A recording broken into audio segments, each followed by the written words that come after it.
Welcome back to Light Talk, where the paranormal and the supernatural is a part of our everyday life. If you have any stories you would like to share, email me at lighttalk423@gmail.com. And while you're at it, click on the like, share, and subscribe buttons down below. And we're going to go ahead and get started. This is going to be a fantastic day today. I'm so excited. So let's get going. I'm going to hand the mic over. So go ahead and introduce yourself and welcome to the show. Thank you very much. My name is Venessa Grace, and I am a radiance coach, which always intrigues people. They're like, ooh, what's that? So I help people with their divine feminine. I teach people about the 4 phases of their menstrual cycle, which to me is really about helping people who menstruate connect back to the cycles of their life, which are intuitively inside our bodies and help us connect back to the rhythms of the earth in our own spiritual natures. I'm also really into doing energy work, and I weave that into work that I do with radiance coaching. I do a lot of spiritual mentoring. And before I was doing coaching, I was actually a mental health therapist and a licensed social worker. So all of those skills come alongside everything that I do in my radiance work, and all of my energy work. Um, so yeah, I do all sorts of things underneath that umbrella, but um, yeah, it's the term that fits what I'm doing right now. So That's awesome. That's awesome. So, um, let's go with what is most intriguing with you of what you're doing right now? oh my gosh. Okay, so I'm really into Mary Magdalene right now, and I'm working on channeling with Mary Magdalene a lot right now.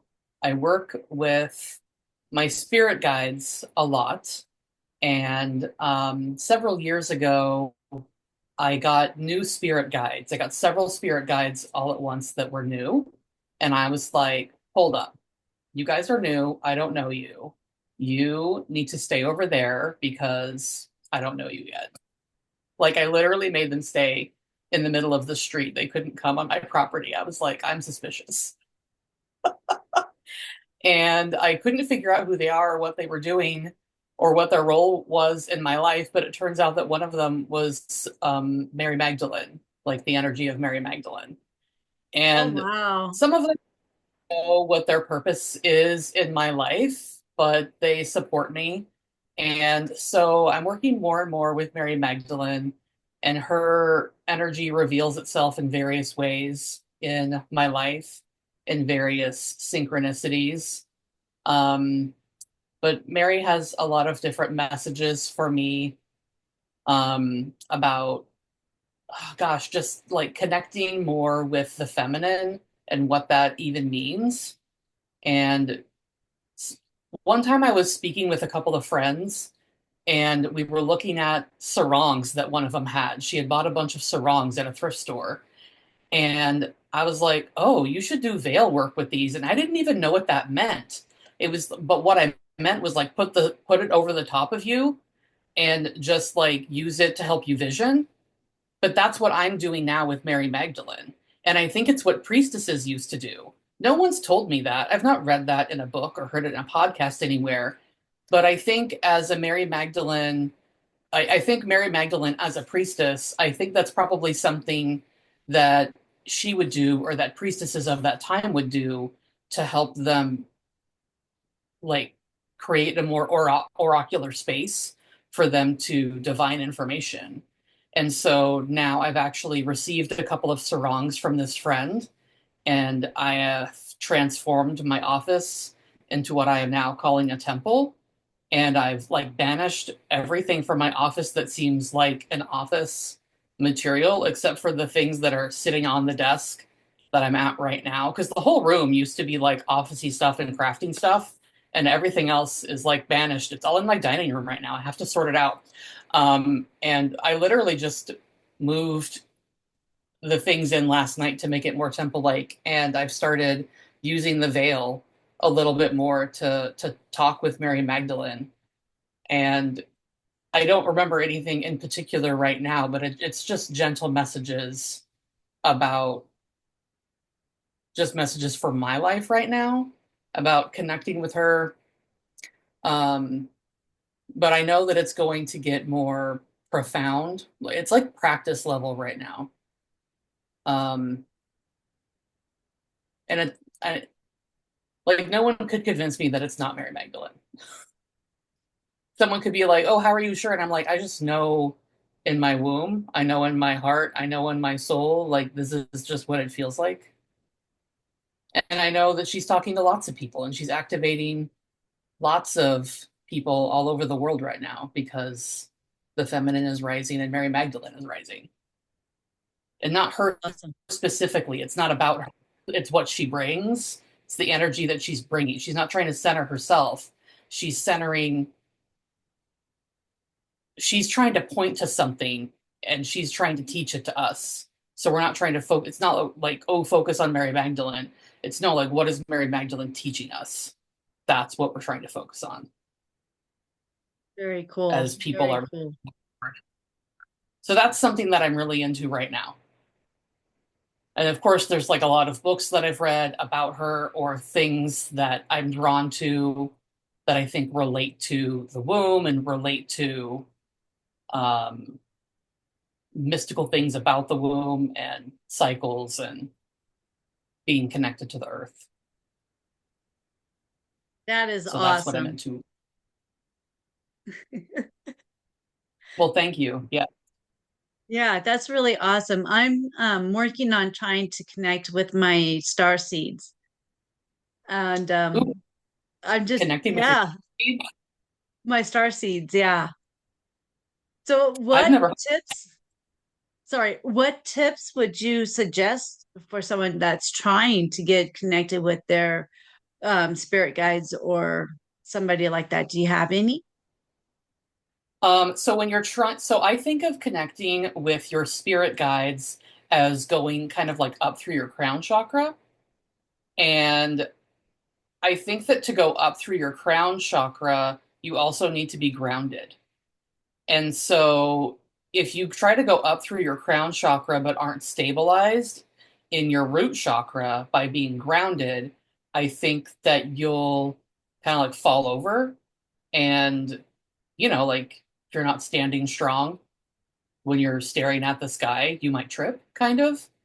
And so I think actually rooting yourself first and learning some solid grounding practices that you can get really good at will help.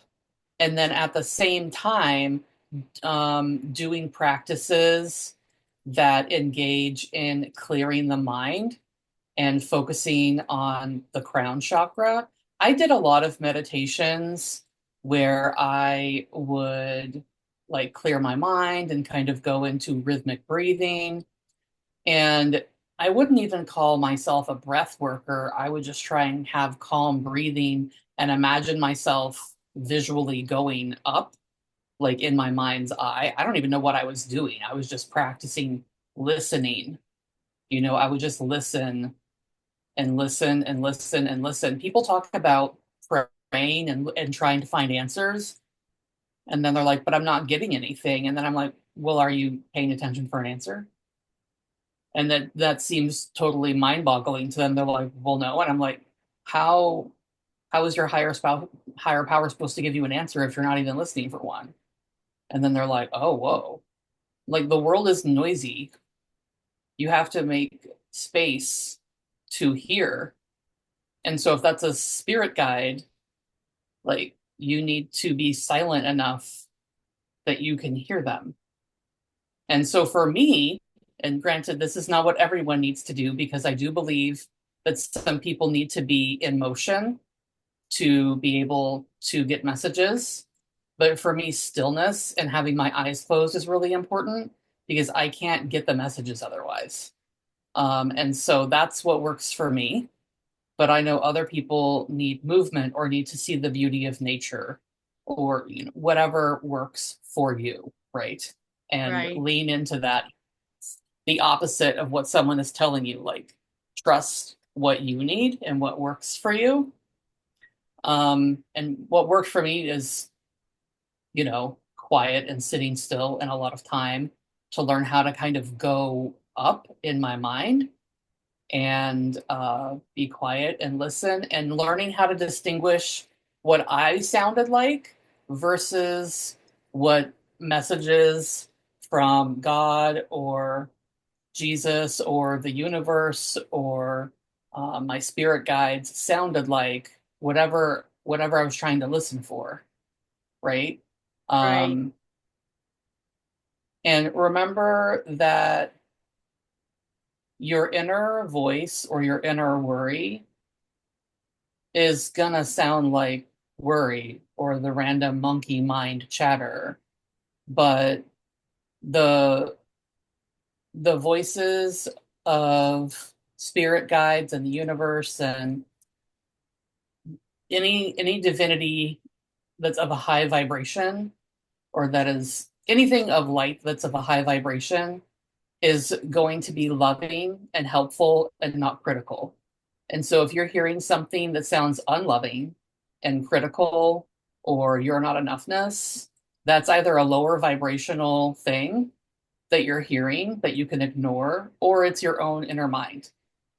And if you are hearing something that sounds like, oh, that's something I would say, maybe you're not hearing a spirit guide. Maybe you're not hearing um, the being that you're looking to listen to. Maybe you're hearing yourself.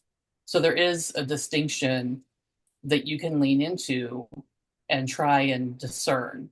And I think learning the difference between self and what beings of light sound like is a really big deal, because then when it's noisier, when your intuition comes in, when the message comes in, when you're driving, when you're making dinner, you can tell the difference with more clarity and more confidence, because you already know, well, that wasn't me because I know what I sound like. And you can say that with assurance because you've already put the work in your quiet time. Well, I needed to be quiet. That's And good. That's again, good. and when I was doing all of this meditation work, I'm going to fully acknowledge, in the model of divine masculine, divine feminine, saying that divine masculine is a really linear thing and divine feminine is really circular and like movement based, and like spirals, and divine masculine is like a line. When I was doing this meditation work, it was a really linear divine masculine model that I was doing, because I was in a divine masculine place, or like a masculine place, maybe more wounded masculine in all honesty. But and that's why I point out that people sometimes need to be in movement when they're meditating or doing these things, because that's a more feminine place to be, in a spiral and in flow. But I don't know how to do it that way yet. Even though I'm a radiance coach, like there's still things I need to learn. I don't know how to meditate while moving. Like I literally don't know. Well, everybody has their own way, and that's what's the fun part about Exactly. this that I've seen is that trying to find that right way for me, Yes. Just I would also say, and this is not something that can be distilled down into just like a quick answer in the podcast, but if you want to work with your spirit guides, that's going to include doing work on your crown chakra and opening your crown chakra. But what that also means is kind of working with all of your chakras so that they're all stabilized, at least a little bit more, to begin the work so that the crown chakra can open or not be blocked. And that means that all of the chakras are doing their own thing to the best of their ability and are not blocked or are blocked less. And that always starts with the root chakra, and the root chakra is about being in safety, which also includes having less trauma. So if you have a trauma history, working through your trauma, and I don't mean burying it and pretending it never happened. I mean like actually like working through the past trauma, because it still lives in your body and your nervous system if you haven't gone back and done the work on it. And lots of ways to work on it. Um, and doing that work will help stabilize the root chakra and have the energy leave your energetic system, which helps all of the chakras because it's not so like fear-based in the root chakra, which helps you in your crown chakra because they all support each other. Right. Right. And with the And I root, I probably mean, that's even more the I could base. say. I could probably have even more I could say about how to help you connect with your spirit guides, but I've already said a lot about that. Yeah, we can move on. We can move on. How about some of the energy that you've worked on with on yourself? I mean, Yes. Okay. So this is actually a great follow-up question to what we were just talking about. So in the process of working with my spirit guides, I had already been doing like Reiki work and running energy on myself. I had learned how to do that. But also my spirit guides have taught me how to do more energy work on myself, and they run energy work on me sometimes at night. And so sometimes I'll be running energy work on myself and they'll be helping me. And then just suddenly something will happen and I'll be like, oh, I didn't know I could do this. So one time, energy was running at night. And I don't remember if I started it or they did. Sometimes they're just like, it's happening now. And I'm like, fuck, okay, we're doing this. So one time running energy and or they were like again, I said I don't know who started it. And they how did it happen?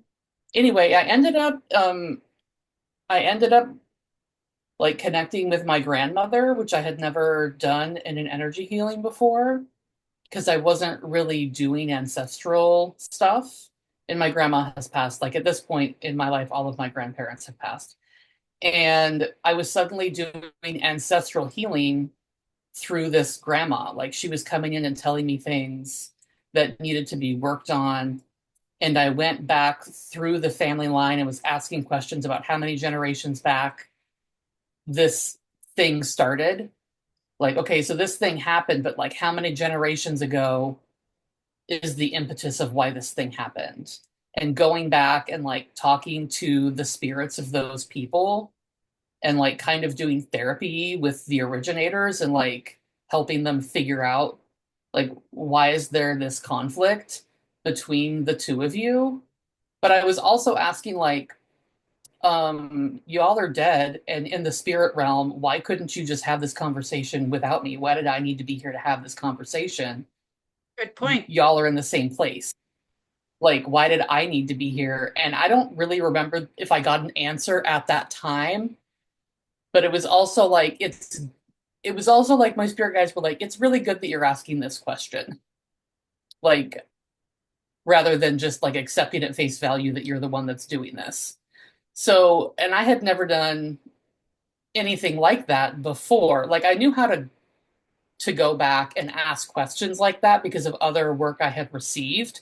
So I had seen pieces of this happen in other places, but I had never done anything like this on myself and was able to heal the individual thing that was in me that I had inherited from my grandmother epigenetically, Mhm. like ancestrally. And the reason it started had nothing to do with what happened to her. Like they were totally, it was just like an unrelated trauma that just kept people being shitty to each other down the family line. It was really dumb.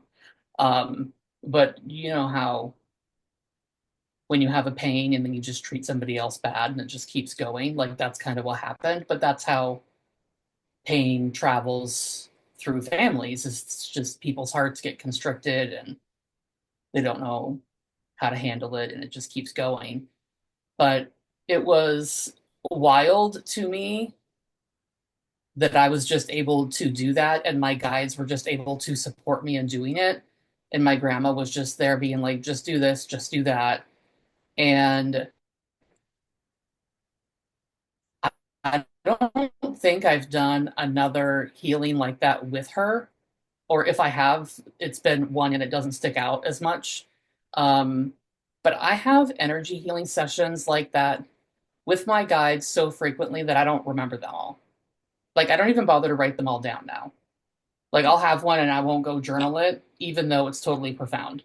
There's no way I remember them all. It's not like they happen every day or even every month, but this has been happening for probably over 5 years now. I don't even know all of the things that have happened.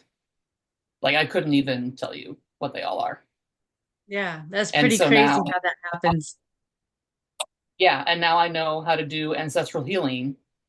And I've practiced with a few people, but now I feel very confident in my ability to do it and how to navigate it and kind of the questions to ask and how to be patient and wait and pause and feel into knowing what needs to happen next and connecting with the souls on the other side and helping to basically have family therapy with the souls on the other side, which is where my therapeutic skills come in, and do family therapy with souls, essentially. Like, why are you being shitty to him? Why are you being shitty to him? Why did you do it that way? But Right. holding hands really to it, like, but really what happened? Because you're not on Earth where it's like people sidestep it as much. I'm like, look, you volunteered to allow me to speak to you right now. You actually want this healing to happen, which means you need to be honest with me. Like, why did you really behave this way? What were you really scared of? Like asking the souls these questions, and like why did you volunteer for this healing with me in this moment if you're not going to be honest about it? So You they're knew what still it not meant. honest. So they're still not honest, even though they're on the other side. Sometimes I feel like I have to pull teeth, but sometimes this is where it's like I don't really understand the other side fully. So I'm like, I don't know like the levels, and like are there levels? Are people in different places? Because I don't consider myself a medium, but yet I'm this is the one place in which I do this, where I connect to souls.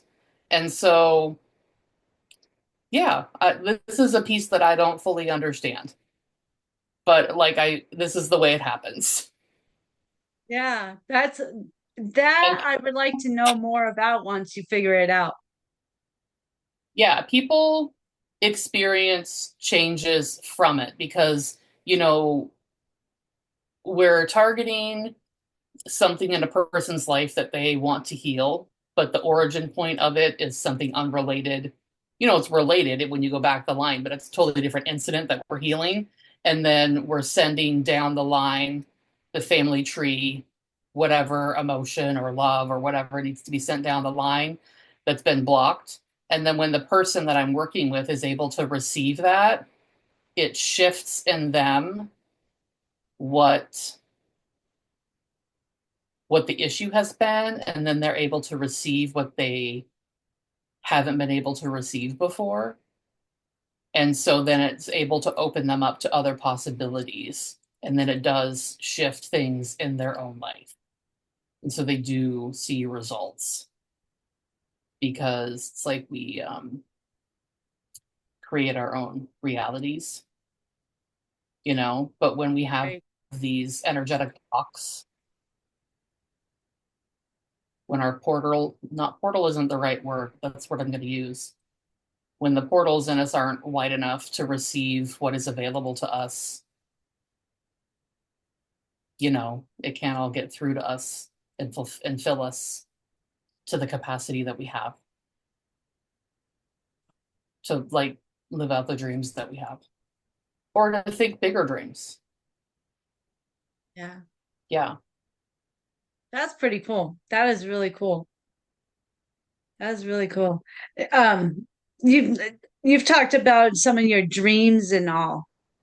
Some entities that try to attack you and all. Can we talk about Yeah. those? Some of your dreams? Yeah. So that hasn't happened in a really long time, but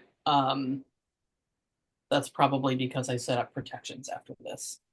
So I think I remember this happening 2 or 3 times, and it's in the house I live in now, so it was within the last 10 years. Um, but most of my spiritual awakening was within the last like 12 or 13 years, so that makes sense. I was sleeping and I was kind of like half awake, half asleep. And I in the dream I was laying down and I felt like I was fighting against something that was over me, and there were at least three of them kind of over me in this dream, and they were trying to attach something to my face or like do something to me. And I Hmm. was like trying to shove them away, but didn't like have the power to with my arms. And I didn't feel like I could sit up either. And I don't clearly remember now how I got myself out of the situation because they weren't successful. So I don't remember if I like, I think I woke up and then I asked my guides or Jesus for help. Um, or was able to get out of the situation in some way, and asked for protection in some way. Hmm. But definitely woke up knowing that it was a spiritual attack on some level. Like it felt more than just a dream. Um, and I was kind of like, oh shit, that was scary. What's happening? Right. And then another time I was sick, and I think this was actually during the pandemic. I was like super sick. I didn't have COVID. I had something else, and I had like Uh-huh. this really high temperature one, Uh-huh. and I can't tell if I was delusional, dreaming, or having like a vision, but I think it was probably like everything together. Oh, yeah. And was also kind of, I can't even really remember what happened, but it felt like siphoning was trying to take place, like stealing my power because Oh boy. I was so weak, I was sick. Like the doctors were trying to help figure out what was happening, but of course everyone was freaked out that it was COVID and they kept testing me and it kept not being that.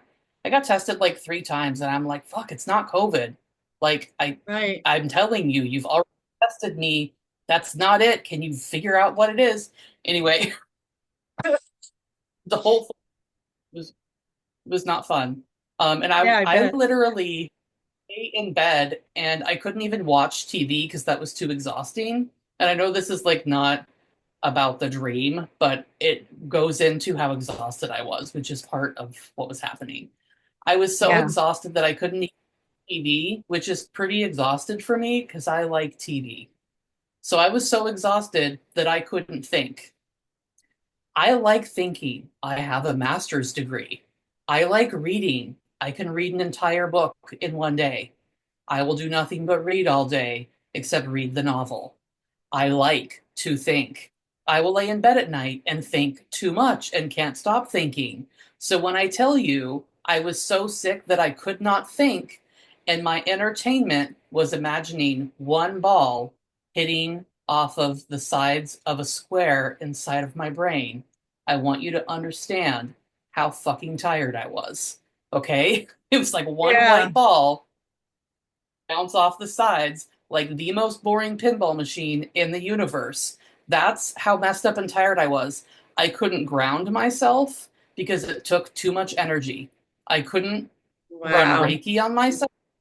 I couldn't run a beam of white light on myself because it took too much focus and energy. Like I couldn't even do it.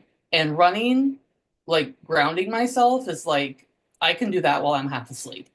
I can run a beam of white light on myself in the middle of the night when I get up to go to the bathroom. Like these are things I can do while I'm like not functioning. And I couldn't do Wow. any of them. So in the middle of the night, back to the beginning of the story, this is how I am. Can't think, can't function, can't ground, can't do a beam of light. This is how I am when I'm in the middle of the night, I'm having a spiked in temperature and I'm having this dream slash hallucination slash attack feeling siphoned. And Mm. I'm like, how am I Wow. to get my of this? And in this moment, I actually don't remember how I got myself out of it because I haven't thought about it in a while. But I did. And I think I just asked for help. I think I was just like, guides or Jesus or somebody come help me because I was like, Right. I can't do it. Yeah. I oftentimes will, so was it at this time that I was doing this? Potentially. Thinking about where my bed was at this time in our room. And I think this is when I was doing this. So I would ask my guides to be in certain places around my house and around my bedroom at night. Like, and all of my guides had kind of like different roles. And some of them were more warrior like, and some of them would fly and had wings. Right. And some of those guys have like moved on and aren't with me anymore. Not like they're dead, but like our Yeah. contract expired. Like they, Right. when I got guides, it was because these other ones were like, our time together is done. And I was like, what? And so, but they were still with me when this happened. So some of them Good. would be like stationed by the window because they were more warrior energy. And the back of my house leads out onto like a park. And there's brush between my yard and the park. So there's kind of like a tree and brush barrier, but it's still like there's not a house behind me. It's just Right. a park. So I kind of wanted someone more warrior energy there. And so like the fairies or the dragons would like fly above and like Oh, more nice. warrior energy would front. And so I would kind of ask everyone to be like stationed around. And so, I don't know if I asked them all to be in their positions that day, but they Yeah. probably just were. Because I asked them that almost every day.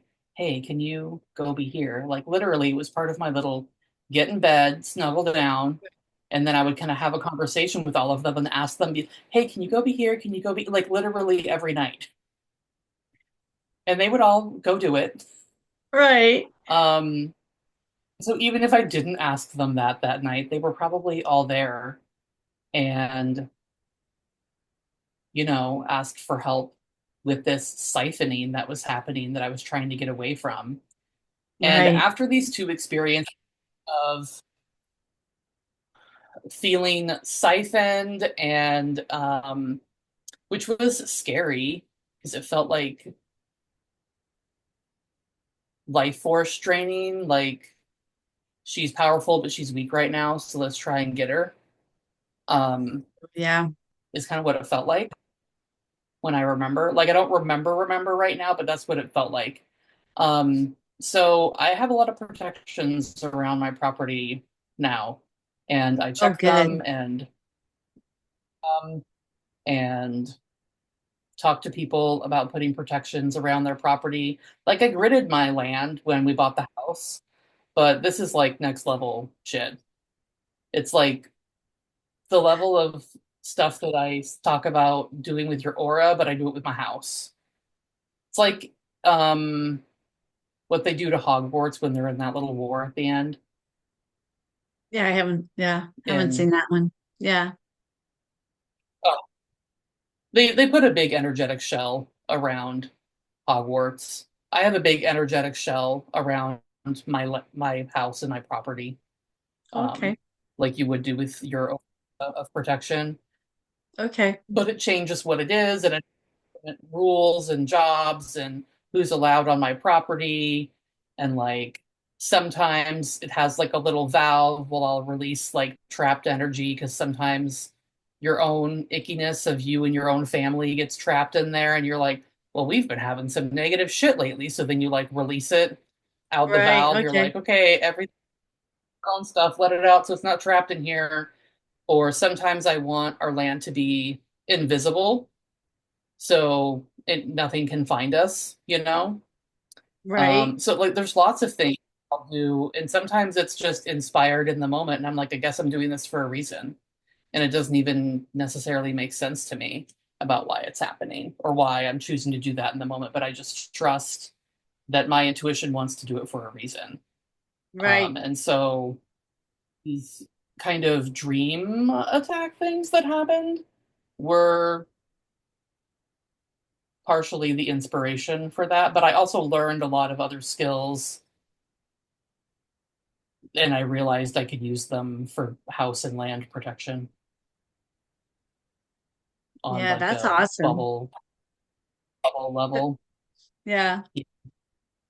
Multiple use of this stuff. That's awesome. That's Yeah, I awesome. I first love to learned read that. protection level stuff on aura level, and then I was like, oh, I can just use this. This all applies to a house. Right. Yeah. Hmm. Yeah. Yeah. Yeah. I like that. I like that. You're putting it into all different areas and all of that.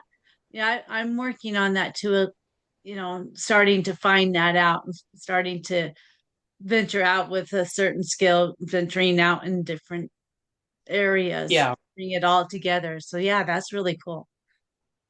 It's really important when you get to a certain level with a skill that you start to see how it relates to your other skills and get creative with it.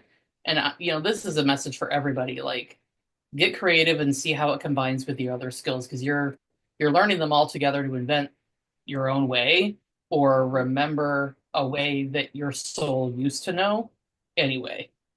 Right. Yeah. Right. One more thing I will say about my dreams is I dream every single night in color with sound. And I don't remember everything, obviously, but my dreams have lots of scenes. And one year I spent a whole year writing down my dreams every single morning. And it would take forever because they're so flippin' long. So I eventually stopped doing that, but I learned a lot about dream interpretation and dream symbolism. And so it helped me with symbolism. And there's probably a lot more I could do with it, but I'm just not diving into that right now. Right. I feel like it would be a lot of work. I could spend an entire day analyzing the dreams from the night before, and I just don't have that. But I am learning to notice when pieces of dreams feel more like messages rather than just the random shuffling of stuff in dreams.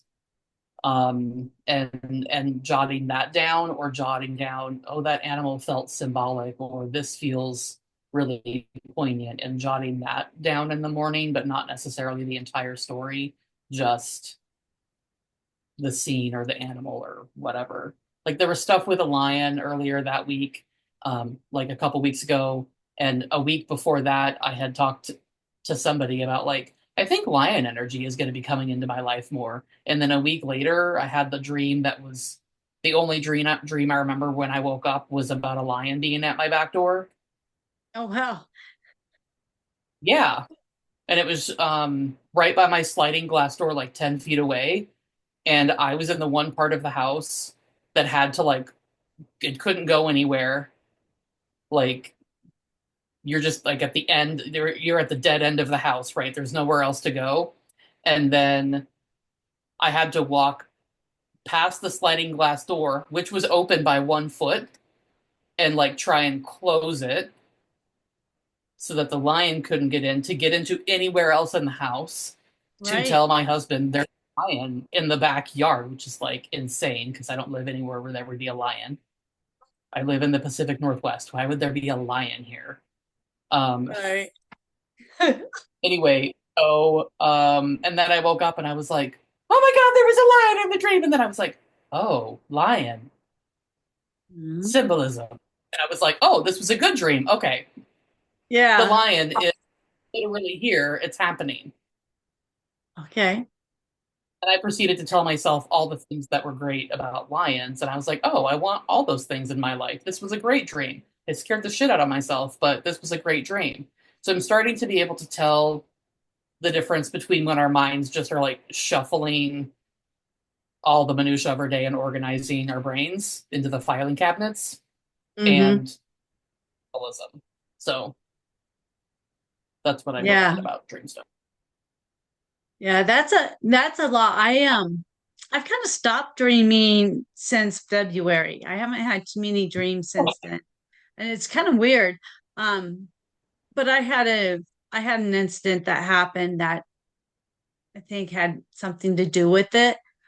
But Mm-hmm. yeah, but I used to dream.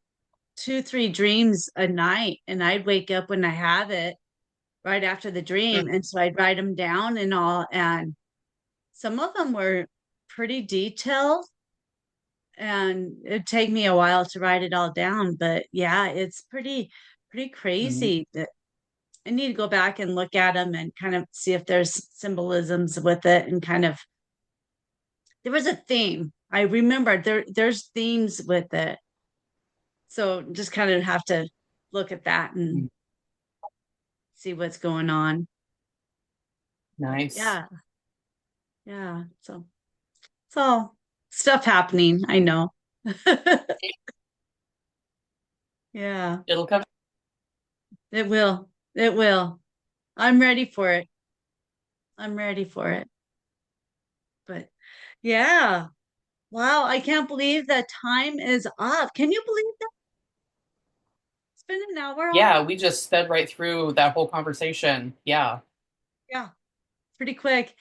So, yeah. So, thank you for being on the show. I mean, that's a lot of information you gave us. That was a lot of really good information that Oh, I will take forward with me.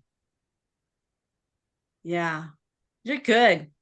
And we haven't even oh, thank started you. with you yet.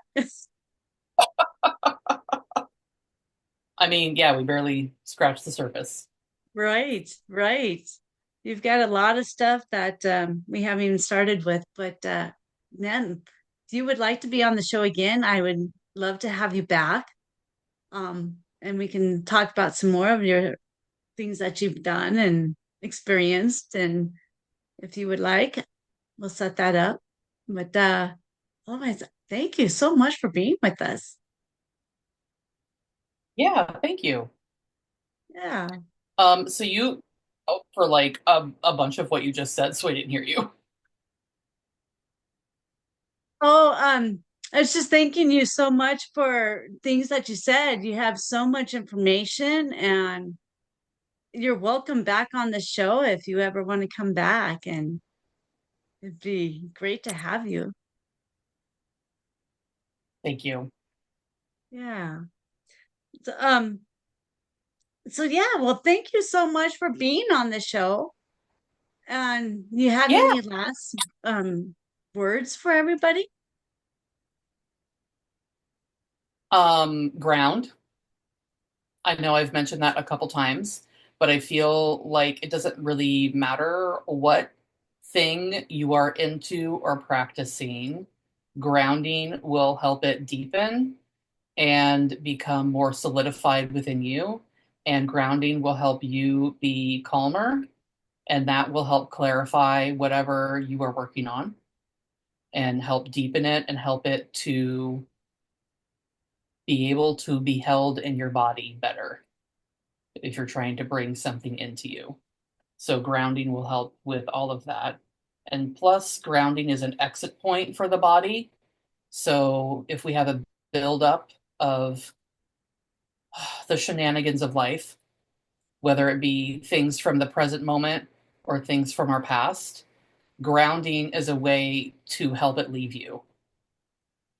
And so even if it's grounding without like intentionally asking anything to leave, it's still allowing it to leave. But even better is grounding and then specifically saying things like anything that's of a lower vibration can leave me now, anything that I've evolved past can leave me now, anything that I've healed can leave me now, anything that's other people's energy can leave me now, any kind of statements like that, because sometimes there's things that are still in us but we've healed and they just energetically haven't left us because there's no way for it to exit. It doesn't know where for the energy to go. So just if you just start grounding and purposely intending for things to leave you, it has an exit point now. So if you haven't been grounding, grounding is a great way to help yourself with literally any part of your practice. And it doesn't even matter which thing you're doing. It will help any of them. That's my Like that. belief. Yeah. That's awesome. That's awesome. Great words, great wisdom. You. May You I got it. share a few about what I have going on? Absolutely. Absolutely. Awesome. Let us know what you got coming up. Yes. So I also have a podcast. If people want to hear all the things I have to say, it's called the Soul Amplified Podcast. And we're coming up on episode 300. It is a lot about codependency and psychology in the first kind of half, because I focused on codependency a lot when I first started the podcast. But now it's more about spirituality and the divine feminine in kind of the second half. So, whatever you're interested in for those things, you'll find it there. And there's a lot of episodes. And On this, Instagram, my handle on Instagram is Soul Amplified. And I do have a newsletter, and I'll try and send Dana like the link for where you can sign up for my newsletter. But also it's like in my Instagram bio and like at different places in my podcasts and stuff.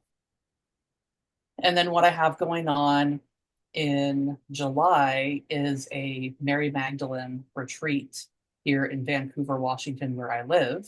It's called Meet the Priestess Within Mary Magdalene Activation Retreat. It's on July 20th. It's just a 1 day retreat, small group of 12 people. And we're going to do a couple of rituals where we're going to help kind of like activate your womb space and help you connect more to your womb, and just have Mary Magdalene really activate within you whatever it is she wants to have activated within you. Think of a more ceremonial experience, more of a women's circle experience. It includes like lunch and snacks and those kinds of things. And we're just trying to keep it like this intimate experience, so limited to 12 people. And I'll make sure that Dana has the link. It's $222 for this 1 day event in Vancouver, Washington. And I'm really excited to do this because Mary Magdalene has been asking me for like 2 years now to hold a retreat for her. And I'm finally doing it. yeah. I have other things throughout the year. I've always got something that I am doing. I have a book that came out that I wrote a chapter for that came out about a month ago. It's called Soul Rising. If you want to check out Soul Rising, you can get it anywhere where books are sold. It is about having a spiritual awakening, and each chapter is written by a woman who has had a spiritual awakening and what that experience was like. And so this book is written specifically for people who are going through a spiritual awakening so that you do not feel alone and you do not feel crazy, and you can have kind of 33 other women who are like your sisters going like, this is what it's like, this is what to expect, I'm going to hold your hand, you are not alone. It's really awesome. Nice. So Nice. those are all the that are going on right now, and next month it could be totally different. Right. And that's what's fun about our jobs because nothing's the same. It's always changing. Yeah. Yes, Well, yes. awesome. And we'll put all that information in the notes below so that everyone can get a hold of you for any of that. Wonderful. Awesome. Awesome.